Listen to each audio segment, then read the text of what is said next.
गांव के सवेरे की पहली किरणें अभी धरती पर फैली ही थीं। पक्षियों की चहचहाहट से वातावरण गूंज रहा था और हवा में ठंडक का हल्का सा एहसास था। उसी समय एक औरत जिसका नाम गंगा था, अपने छोटे से घर के बाहर टोकरी लेकर बैठी हुई थी। वो गांव की जानी पहचानी सब्जी वाली थी। गंगा का जीवन संघर्षों से भरा हुआ था। उसका पति बीमारी के कारण जल्दी ही चल बसा था और 2 छोटे छोटे बच्चों की परवरिश का पूरा बोझ उसी पर आ गया। घर में न खेती की जमीन थी, न ही कोई दूसरा सहारा।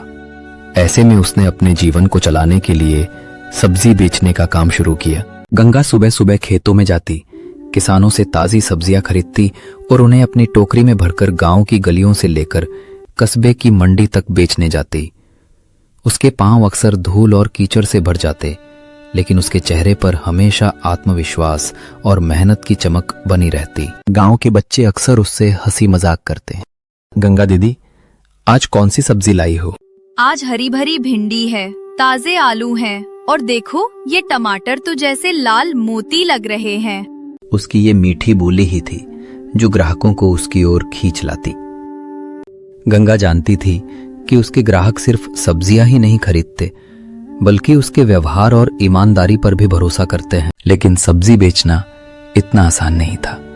बरसात में कीचड़ भरी गलियों से टोकरी उठाकर चलना मुश्किल हो जाता। कभी कभी सब्जियां बिक नहीं पाती और खराब हो जाती।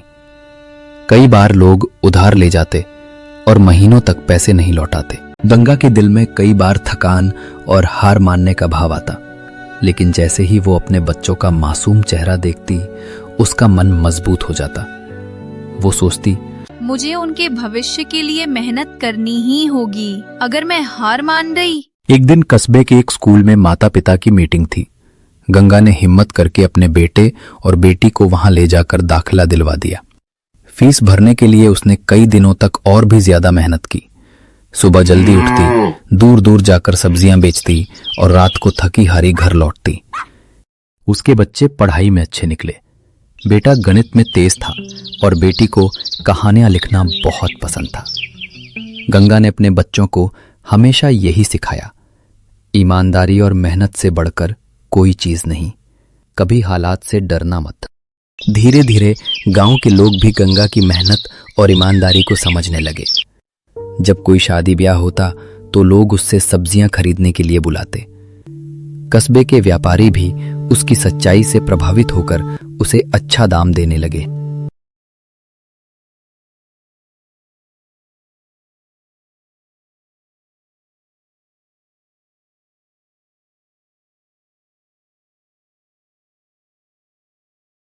सालों की मेहनत के बाद गंगा का बेटा शहर जाकर इंजीनियर बन गया और बेटी ने अध्यापिका की नौकरी पाली।